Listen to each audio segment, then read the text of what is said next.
nutrição é vida, é saúde? Meu nome é Camila Farias, eu sou nutricionista e nesse vídeo a gente vai falar um pouco mais sobre alguns mitos da nutrição. O primeiro mito que eu vou discutir um pouco com vocês, que eu sou muito questionada pelas pessoas, é o seguinte: barras de cereais são uma boa opção para o lanche? A minha resposta é que isso é um mito, porque em algumas marcas, em alguns tipos de barras de cereais, os níveis de açúcar são um pouco elevados. Então é bom sempre estar atento aos rótulos e aquelas barras de cereais que vêm acompanhadas, enfim, de chocolate açucarado, na grande maioria das vezes. Então fiquem atentos, fiquem espertos aos rótulos, que nem sempre as barras de cereais que são representadas aí comumente como alimentos saudáveis, elas não podem ser tanto uma opção boa, viável para um lanche rápido, ok? A segunda pergunta é a seguinte: líquidos durante as refeições aumentam a barriga? Bom, esse é o meio mito, vamos dizer assim, pelo seguinte motivo. Quando nós ingerimos o líquido, não é que ele vai engordar a gente. O líquido, ele causa uma distensão no estômago. Então, enquanto a gente faz a refeição e a gente consome o líquido junto, vai ter aquela elevação, o volume do estômago vai aumentar. E como o estômago nosso, do corpo humano, é um músculo, ele se distende e vai se adaptar àquela quantidade que tem dentro dele. Então, assim, na verdade, o líquido ele vai causar uma distensão no estômago, que pode atrapalhar também um pouco o processo de digestão. O ideal seria para deixar consumir algum tipo de líquido ou uma meia hora antes ou uma meia hora depois, ou para aquelas pessoas que não conseguem comer sem ter um líquido, eu recomendo para que elas tenham uma pequena quantidade só ali consumir durante a refeição, já é o bastante. E evitar as bebidas com gás, que elas aumentam ainda mais essa sensação de distensão, de aumento de volume no estômago e vai atrapalhar, obviamente, o processo de digestão, certo? Terceiro mito que a gente tem aqui, né? Transpirar durante o exercício significa que estamos queimando gordura? Bom, isso é um mito, certo? Para aquelas pessoas que fazem bastante exercício na academia, que gostam de transpirar e falam: poxa, hoje eu suei muito, devo ter queimado muita gordura, muita energia, gastei aqui. Bom, isso acaba não sendo verdade, porque a transpiração nada mais é do que um mecanismo do nosso corpo de ajuste de temperatura. Então é quando a nossa pele exala o líquido, que seria o suor, né, das glândulas, para que a temperatura do nosso corpo, que estaria elevada por conta da atividade física ou de algum esforço que a gente esteja fazendo, da própria temperatura do ambiente, esse mecanismo é feito apenas com a motivação de estabilizar a temperatura do corpo. Então, o importante é estar sempre se hidratando nessas situações, quando está fazendo exercício físico intenso, né, principalmente, ou quando a temperatura fica elevada, aumentar o nível de hidratação da pele, tomar mais água, mais líquido, para que a gente não fique desidratado. E não, gente, quando a gente transpira, a gente não está queimando gordura, a gente está exalando líquidos pelas glândulas da pele, ok? Quarto mito: se alimentar a cada 3 horas é saudável? Essa também é uma meia-verdade que a gente tem aí na nutrição. Esse conceito, né, de comer a cada 3 em 3 horas, ele tá caindo um pouco. Por quê?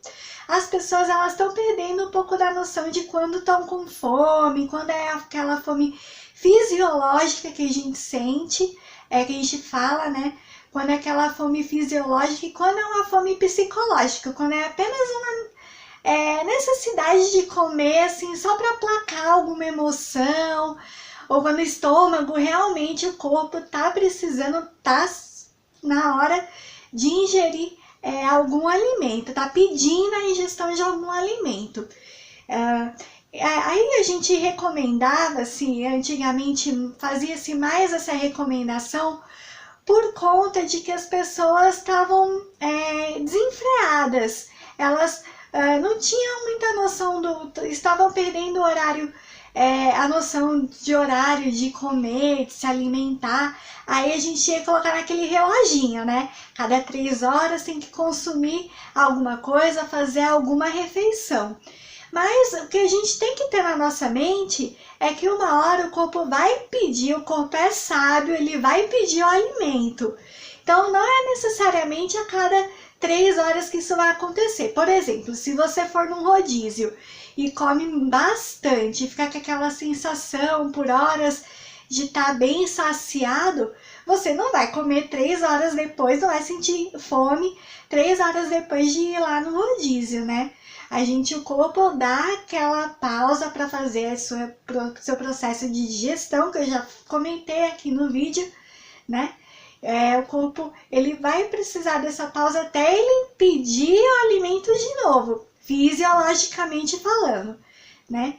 Então, comer a cada 3 horas, isso é relativo, aí vai de pessoa para pessoa, vai do dia, se a pessoa ingeriu ou não muito alimento nessa ocasião, varia, isso é muito relativo, certo? Adoçantes são sempre bons aliados na alimentação saudável? Essa também é uma outra polêmica que a gente tem aí no mundo da nutrição, certo? Por quê? Os adoçantes a gente recomenda mais para aquelas pessoas em situação que tem que evitar mesmo fazer o consumo do açúcar refinado ou tem alguma restrição em calorias no seu dia a dia.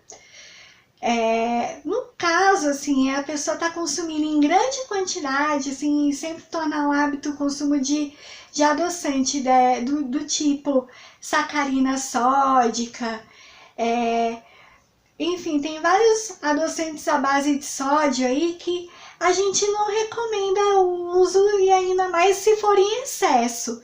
Tem gente que erra a mão na hora de fazer o uso do adoçante, ele acaba sendo até prejudicial à saúde. O que eu recomendo nesses casos é que o adoçante seja aquele à base de estévia ou sucralose, que são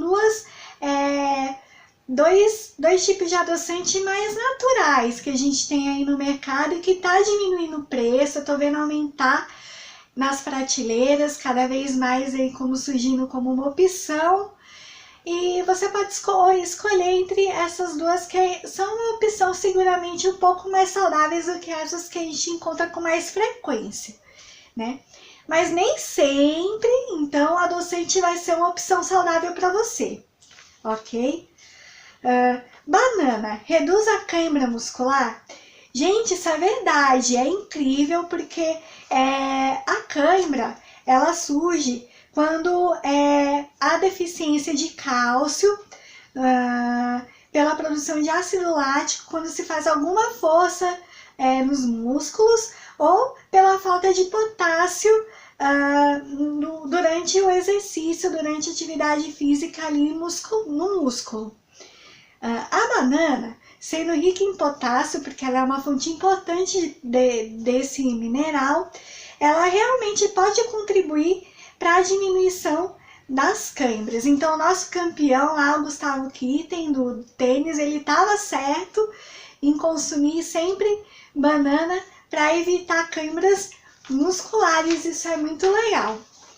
Bom, esses foram alguns mitos da nutrição. Se vocês gostaram desse vídeo, deixem o seu curtir aqui embaixo, o seu comentário, compartilhe esse vídeo com seus amigos. E também continue me acompanhando aí nas redes sociais do Semeando Saúde, que eu vou colocar aqui embaixo, no blog. E logo logo a gente vai estar aí com um novo vídeo para vocês, tá? Até mais, gente. Até a próxima. Tchau!